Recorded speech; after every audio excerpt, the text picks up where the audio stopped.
Bienvenidos, familia, to Despierta Boricua, Pro Libertad's video podcast on YouTube. I'm your host, Benjamin Ramos of the Pro Libertad Freedom Campaign, and I'll be bringing you the latest updates on news, culture, and politics from La Isla de Puerto Rico and throughout the Puerto Rican diaspora. Happy Pride Month, familia. Happy Pride Month. Today's podcast is dedicated to the incredible queer and trans Boricuas whose shoulders we stand on, the ones that paved the ways that many of us walk on. So this is for all of you, for all of us. This is for the past, the present, and the future. So with us today to talk a little bit about the upsurge of queer participation in the Puerto Rican activism is our compañero Rafael Agosto Miranda of La Juventud Unida por la Independencia, La JUPI, here in New York City. Welcome to Despierta Boricua. Thank you, Ben. Thanks for having me. Glad to be here. Mira, familia, I have been trying to do this podcast or an event around this topic for a long time with Rafael. I think Rafael will tell you probably for the last 2 or 3 years, I'm like, sometime in June, let's do this. But it's always so hard because June is like more Puerto Rican Heritage Month than even November is. You know, there's the parades, there's everything, there's a million things going on. But I said, I'm doing podcasts. Let's do this with Rafael. There's so much, I feel like, and Rafael and I represent two different generations of activists that have been around for a while, working both, with folks on Puerto Rico and folks in the diaspora. So I'm noticing this upsurge of queer participation, not just in the independentista movement, but even social reformist movements. And I just wanted to say, I wanted to ask you, Rafi, do you see that? Do you agree? Where do you think it's coming from? Yeah, I mean, I think you would agree with me, obviously, Ben, that queer and trans people have always been in the movement from the very beginning, right? There's even political prisoners, right, who would identify as being queer. And so I don't want to remove from them. I think that they have always been around. I would agree that it is more visibilized now than it has ever been in the past. I think a lot of that has to do with just the way that society is changing, right? And the way that people have been fighting to allow queer and trans people, or to get queer and trans people to be able to exist in these spaces, even though it's still an upward battle, I would say.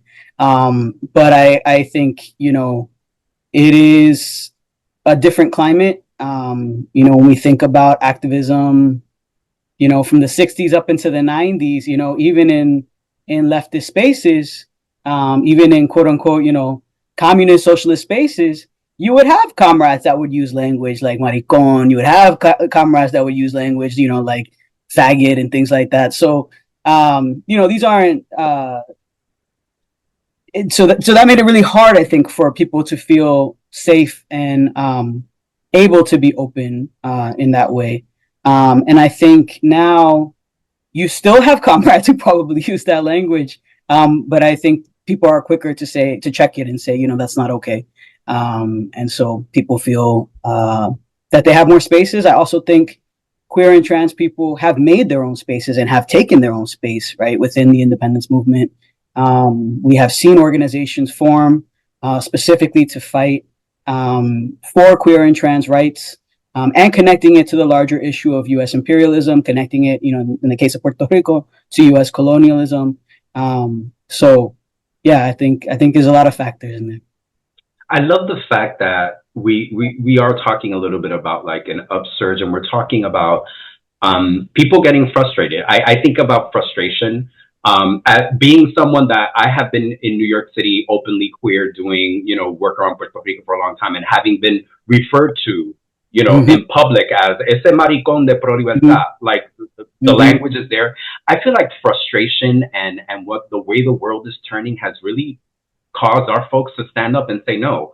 If we're affirming our Afro Boricua pride, we're affirming the fact that we're strong Boricua women. Now queer folks are upsurging too, and it's just I think frustration, anger, and the need to create spaces has become so prominent, especially now in Puerto Rico, where trans women are being murdered left and right.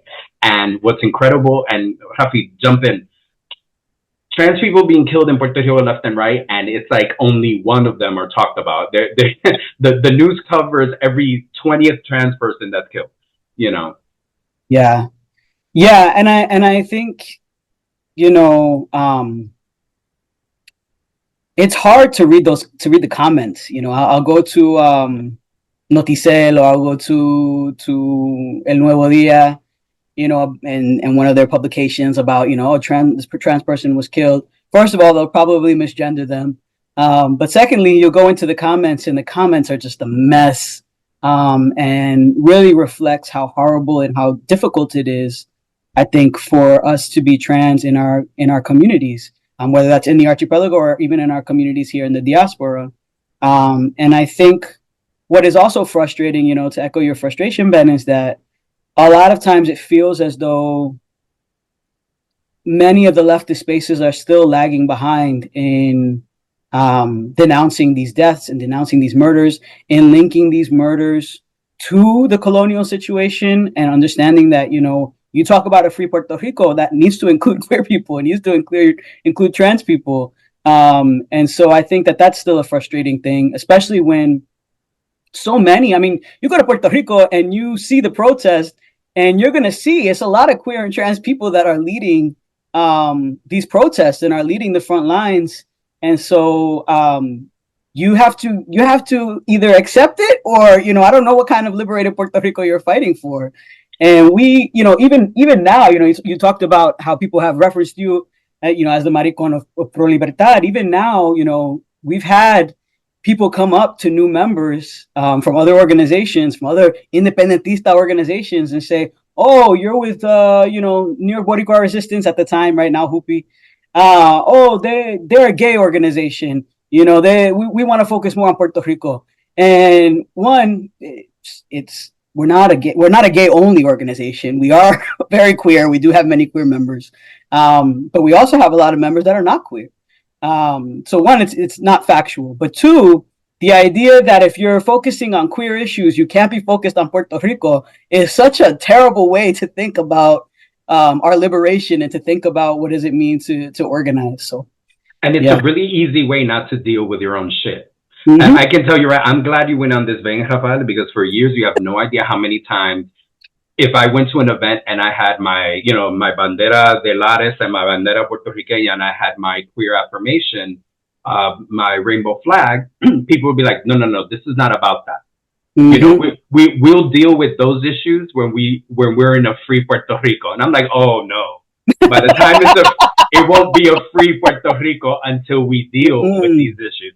Until you can survive in this space and understand that this rainbow flag has as much right to be standing next to this one and that one, you know, then it's not going to be a free. But I think you know, again, two different generations. I had people who would lecture me about eso no tiene nada que ver, o esa cosa de your identity and who you like to have has nothing to do with Puerto Rican independence. And they would lecture me and try to quote Don Pedro and quote. I used to sit back and go, oh my God, it must be so easy to compartmentalize these things so that you can remain homophobic and you can remain very stunted and sectarian. And I'm like, so what about with women? You know, are women allowed? What about, you know, the fact that we Boricuas have massive anti-blackness and anti-indigenous mentalities? How do we deal with that? Oh, well, eso son otra cosa. I'm like, okay, yeah. Like some of our comrades want to hold on to that transphobia and homophobia, like with an iron grip. So I'm glad you bring it up, but like it's there. It's a part of our machismo. It's a part of our patriarchal mentality. And yeah, people don't want to hear that analysis, but I think you're right. Like you've seen it in Puerto Rico. Tell us what you see in Puerto Rico. A lot of that tide is changing, and it's because the people are riding the tide. So go off on it. What do you think? Yeah, I mean, I think the first thing that I think is really important for people to understand is that so many queer and trans people in Puerto Rico bear the brunt of what colonialism feels like. You know, these are folks that are being denied job opportunities. These are folks who are being harassed by police. These are folks who are dealing with the violence, right, that comes with a colonial situation, right? The interpersonal violence. But additionally, they're workers. There are queer and trans Puerto Rican workers that are bearing the brunt of colonialism. And I actually want to share a very specific example because we've been working closely with this group. So there is and it's interesting. It's an interesting situation. So as people know or may not know, there is something called Act 60, right, which provides massive tax cuts, benefits to Americans who move to Puerto Rico and set up businesses. There's a lot more to it than that, but for now, for the purposes of this, we'll just leave it at that. So this gringo named Rob set up a queer resort in Puerto Rico called Coqui del Mar. And if you have looked at it, people, you would think, oh, this is a great resort, especially with a name like Coqui del Mar. You might think it's a Puerto Rican owned resort in Puerto Rico for queer people. That's great. As somebody who's looking for a vacation, this is a great place for me to go, right? However, the majority of the workers in Coqui del Mar are also queer Boricuas. And these queer Boricuas have been dealing with insane labor violations, including having to work 96 plus consecutive hours without a dime in overtime. And so when these Boricuas have come together and say, we want to form a union, right? We want to form a union as Coqui del Mar, and the majority of the workers voted for this, they dealt with severe intimidation tactics where the owner, Rob, and Vianney, I think is the name of the other owner, they went and visited some of the workers' second jobs to talk to their employers at these second jobs, trying to intimidate them to stop them from having this union, right? So I think that it's really like, for me, when I listen to that story, when I hear these comrades talking, it makes it really clear to me that these issues that we're talking about, when we talk about Act 60, when we talk about La Junta, when we talk about workers' struggles, those are not separate from the issue of queer and trans Boricuas. Those are not separate from the issue of queer and transness, right, in Puerto Rico. It's linked, right? And I think that's really, really important. So I think that's one. I think also, even when we look back to the earthquakes that happened in 2020, which still happen, right? There's still earthquakes that are ongoing constantly, but kind of this bulk of earthquakes that was happening in early 2020, it was a lot of queer and trans organizations that were going down to support people, not even if they weren't queer and trans. Even if some of these people may also be queer and homophobic and transphobic, and they were still supporting and helping our community. And so I feel like we are always, the queer and trans people, both in Puerto Rico and also here in the diaspora, we're really the ones who are fighting for our people, for all our people to be free, right? Not just for queer and trans people to be free, though obviously that's in the forefront of our minds, but we're fighting for everybody to be free. We want all our people to be free. And we want that to include a liberation of the mind, right? Where our people don't have to be afraid of these ideas of, oh, queer and transness, that comes from the United States. It's not from here, and it's being imposed. We need to be liberated from that, because queerness and transness has always existed. And it has always existed even in societies in Puerto Rico, right? And so we have to unlearn some of those things as well. So I think that's some of the things that we've seen when we're, I'm even thinking about Ricky Renuncia, right? When they did the perreo outside of the church, right? It was a major event, right? And brought a lot of attention to what was happening with Ricky Renuncia. Even when we think about what even caused that upsurge, right? A lot of what we were seeing was homophobic comments from Ricky and his minions in that chat, right? So really, when we think about the root of homophobia, we think about the root of transphobia. It's colonialism. It's rooted in the ruling class, right? And I think that that's something that we see very actively. I think also, to speak about Hoopy really quickly, we have a lot of queer and trans members. In fact, I'll talk about this a little bit more later, but we're planning to do our first contingent of Boricua Queers for Liberation at the Queer Liberation March this year.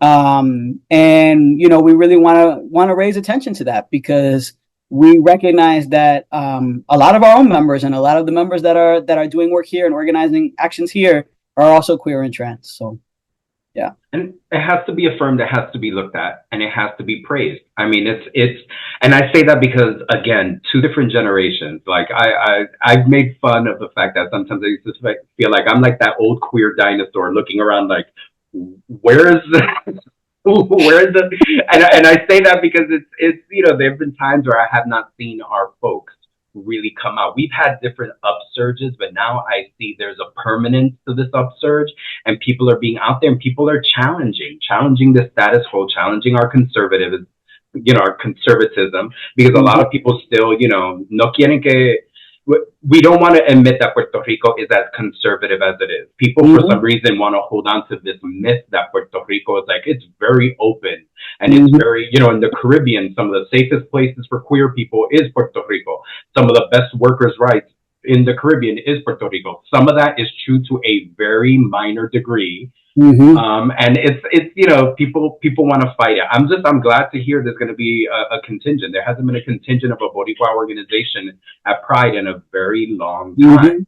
and I think it's and making sure that our allies are coming out and that we're challenging. One of the things I find really incredible, having worked with you and worked with some of the folks from the former NYBR, now Hoopy, is that I love the fact that people are challenging and are saying, let's look at this patriarchal shit. Let's look at this homophobia. Let's look at this transphobia, and challenging folks to look beyond, because it's rough. And I mean, I know you and I are just saying it a lot over and over, but it needs to be spoken. It needs to be said and called out. And it's not in this a way where we're trying to take away from our comrades or anything. It's just we're looking at the vestiges of colonialism that isn't something that started 126 years ago. Mhm. When we talk about our colonization and our homophobia, we're talking about centuries Yeah. of Spanish invasion up until now. How Yeah.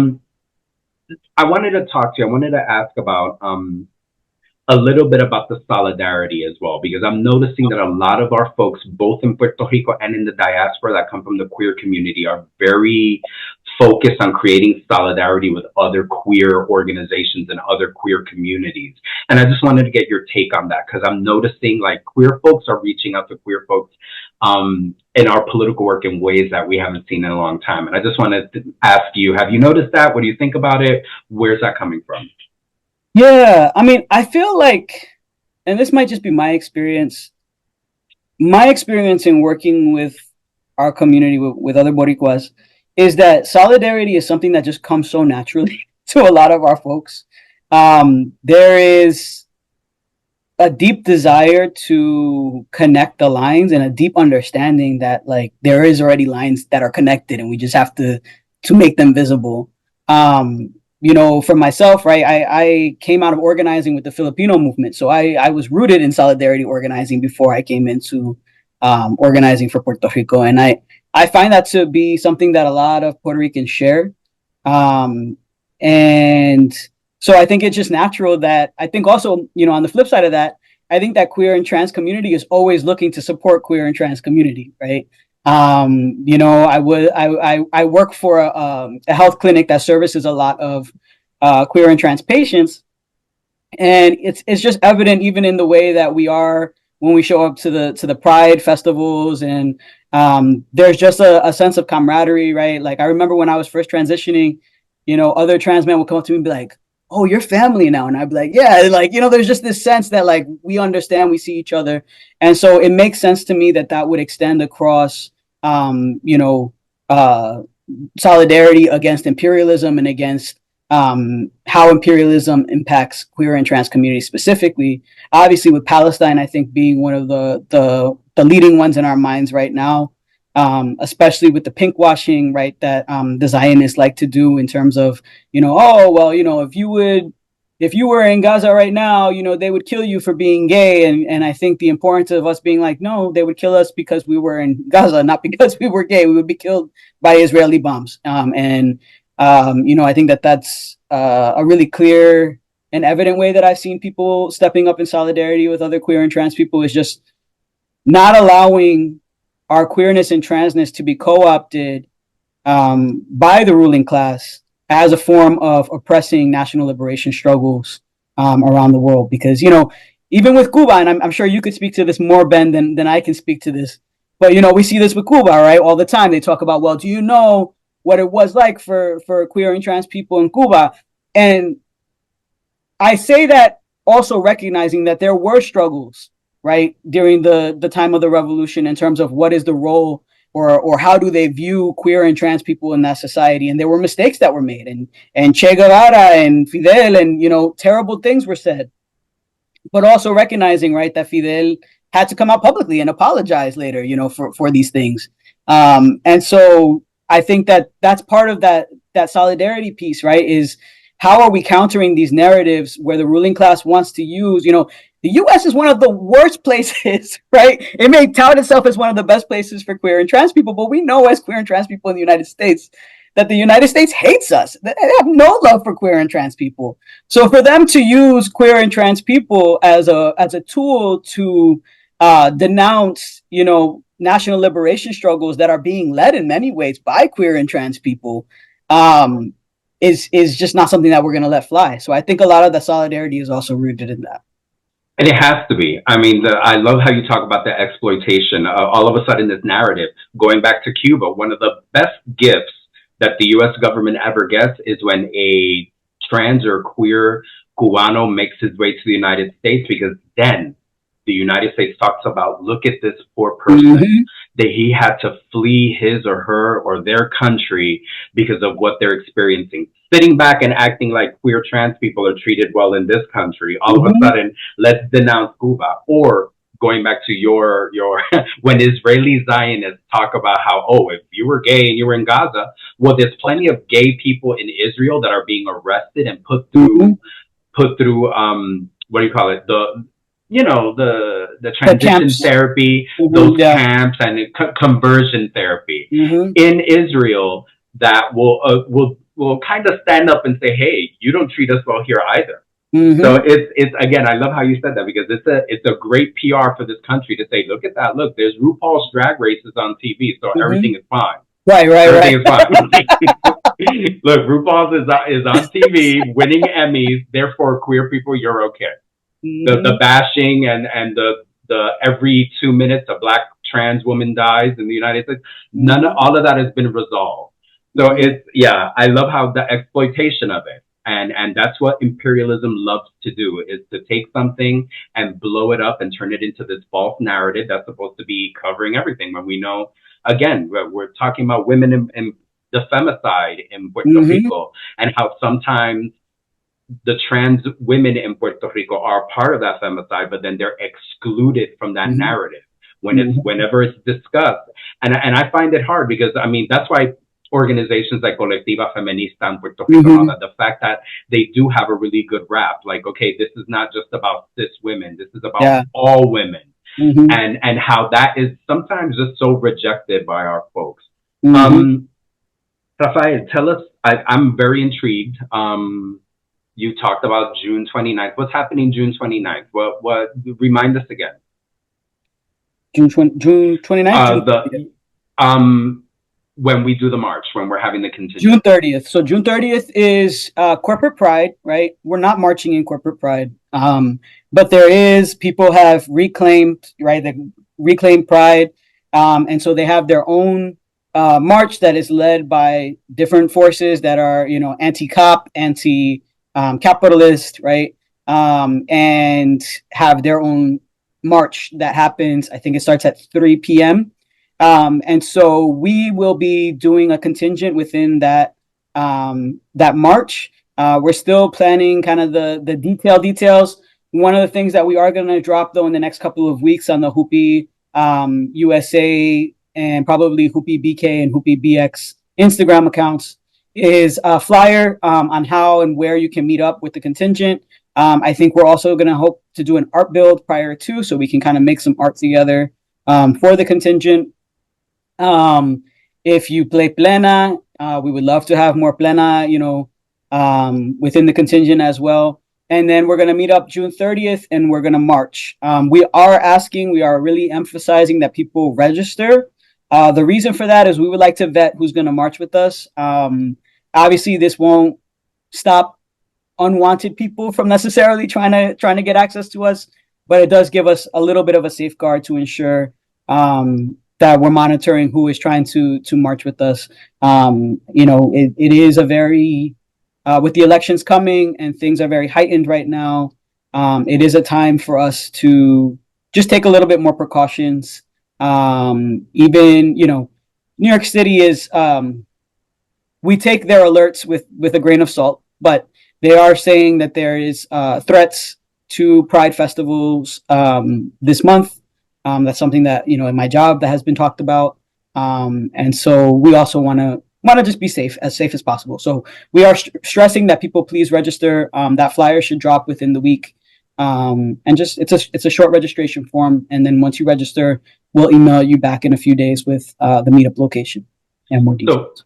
So folks, Instagram, you're looking for Jupi, Jupi, Jupi, Jupi, Juventud Unida por la Independencia, Jupi on Instagram. They will drop the flyer. A lot of us are going to be registering. Again, see another reclamation. Look at that. We're having non-corporate Pride. I have not been to Pride and marched in Pride in years because I said I'm not marching behind cops. I'm not marching behind the U.S. government. I'm not marching behind Coca-Cola that puts out a Pride flag in June so that they can make more money. So the fact that we're having our own Pride and going back to the roots of Pride, which is community, people of color, immigrants coming out there and reclaiming Pride. And I'm still just to end it. I want to ask you something around identity, because I have had some conversations about why I use the term queer and I don't use the alphabet. I'm not going around saying LGBTQIA plus negative divide. I don't, and I use the term queer because of a lot of the radical socialist communist connotations when there was that reclamation that came from those forces. And some people have told me, we're getting away from that because of that radical history. I wanted to ask you, when we identify, how do you identify, and what is the terminology you use? Yeah, I like to use a lot of different terms. Queer is definitely probably one of the most common terms that I use. Trans as well. And sometimes I'll just gay. Sometimes you just gotta be gay. So I think any of those three are terms that I feel comfortable using for myself. As a trans man, I think it's interesting because I also spent a good amount of time, prior to transitioning as a lesbian, right? So it's like I am very much a trans man, but at the same time, there are experiences that I've had. There is, years that I have spent in that community, and so I have a lot of deep love for that community. And while I don't identify as it anymore, it still feels very much like a part of my identity in some way. So, yeah. I know it's so complicated. Again, I use queer because I want to affirm the socialist revolutionary. People forget about how the queer rights movement began, and the folks that were involved. Many white and people of color that identified as socialists, identified as communists, and we're like, we need to retake this shit and make it more radical. Even back then in the 70s, they were talking about liberation for everyone. It wasn't just liberation for gay people. And even sometimes my issues with this month, because it's gay pride, and I've had people say, stop saying queer pride, it's gay pride. And I'm like, when you say it's gay pride, you're being sectarian, you're being non-inclusive. Not all of us identify as gay. Some of us, people have asked me, what letter are you in the alphabet? Well, I consider myself bisexual. I've even started thinking about how I'm pan. Sexuality is very complicated, but you know how it is in our community. I'm going to be real blunt. If you've kissed one man, then tú eres un maricón, and it doesn't matter what type of maricón you are. That type of attitude. But on the flip side of that, in the queer community, right, there's this whole discourse happening about if you are bi and you bring your straight partner to Pride, then you are co-opting Pride. So, there's also this lack of inclusion in that way, but I agree with you on the use of queer for all the reasons that you listed. Wonderful. I just want to hear it because again, we represent two generations, and identity and how our language is evolving is something that's very important. And I think we all need to try. Sometimes I love it when we're in meetings and we tell people to use their pronouns, and these viejos are like, "Oh, my name is Don blah blah blah, he, him, y él," and I'm like, "All right, viejo, like good job, good job, yo." Sure, I'm like, Sure. Or they go, "What's that?" And then you explain, and they go, "Okay, yeah, this is." Yeah, and I'm like, "Thank God they get it. Thank you. It's about goddamn time they got it." All right, so mira, folks. Again, you're gonna go to Instagram. You're gonna look up Jupi. JUPI on Instagram. We have a People's Pride that's taking place Sunday, June 30th. We all need to be there. Bring your flags, bring your panderetas. Make sure you register. Familia, this has been your June Pride edition of Despierta Boricua. Thank you so much, Rafael. We've had this Can 2 or 3 years now. one thing? I'm Brinca, sorry. I do just it. want to Go add for really it. quick. So the workers of Coquí del Mar, the union that I was talking about earlier, a lot of them, I think almost all of them, queer Boricua workers, they are trying to fundraise because a lot of the fundraising that they've been doing for their union has been coming out of pocket, and they don't have funds like that. So if you would like to donate to them, if you would like to follow them to find out more about what's happening with their struggle, they are on Instagram as Coqui, COQUI Workers Union. So that's their Instagram. That's also their PayPal. So if you would like to donate to them, their PayPal again is Coqui, COQUI Workers Union. And so let's please support queer and trans Boricua workers in the archipelago. So 2 things for Instagram. We're looking up the solidarity with the Coqui Workers Union, and we're going on to JUPI, JUPI, and registering. So folks, this has been your Pride edition of Despierta Boricua. Thank you so much to Rafael. Again, like I was saying, 2 to 3 years now. Rafael and I have been playing with this, and I'm glad we were finally able to do it. Our compañero Rafael is going to be transitioning outside of New York City. He's going to be going down south. So we are losing a brother. That we won't be able to march with him next year, but maybe we will. Maybe we'll see. I might drive up for the parade. We'll see. Beautiful. Thank you. So folks, make sure you like, subscribe, click the notification bell. We want to, right now, our podcast has about 170 subscribers. We're trying to put more. Let's get up to 200. And we're trying to make sure that this podcast happens on a more regular basis. So thank you. Join us. Click the notification bell. Subscribe. Rafa, I love you, brother. You are such an inspiration. I don't think I've ever told you how much I appreciate you, how much your presence, your wisdom, your intelligence, your background, how much all of that has just enhanced myself personally, but also enhanced our movement. I love you. I recognize you. You're my brother.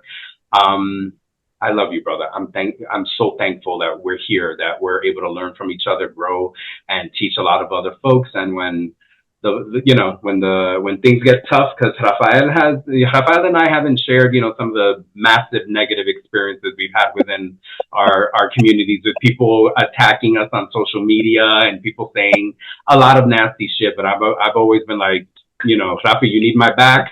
I've got my pen baton here. So I love you, Ben. Love you too. I love you. Que viva Puerto Rico libre y socialista. We will see each other soon.